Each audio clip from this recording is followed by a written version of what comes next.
আসসালামু আলাইকুম। Hello everyone, আপনারা কিভাবে ফুটবল খেলা দেখবেন লাইভ, আমি অ্যাপস দেখাইতেছি। আপনারা প্রথমে প্লে স্টোরে যাবেন, যাওয়ার পরে এখানে টেলিগ্রাম লিখবেন।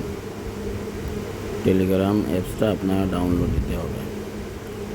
তো আমার অবশ্যই ডাউনলোড দেওয়া আছে, আপনারা ডাউনলোড করে নেবেন।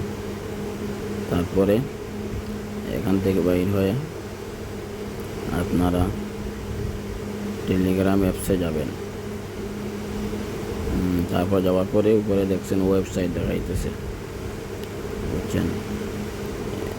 আপনারা সার্চ অপশনে যাবেন, যাওয়ার পরে এখানে লাইভ লিখবেন, লাইভ খেলা লিখবেন। তারপরে এখানে আপনার ট্যাপ দিবেন, দেওয়ার পরে এই ATA অ্যাপস আসবে, আপনার ডাউনলোড করে নেবেন।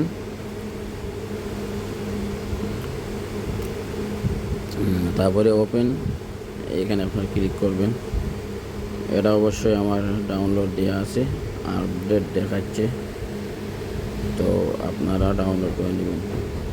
তারপরে আমি বাইরে আসলাম, এখানে ট্যাপ দিলাম। ট্যাপ দেওয়ার সাথে সাথে অনেক অপশন দেখাইবে, বিভিন্ন দেশের খেলা, ওগুলো চ্যানেলগুলো দেখাইবে। ডেট দেওয়া আছে, কয় তারিখ কোনটা খেলা আপনারা দেখতে পারবেন একবারে ফ্রিতে। এই যে আর্জেন্টিনা খেলা, তারপরে বিভিন্ন দেশের খেলা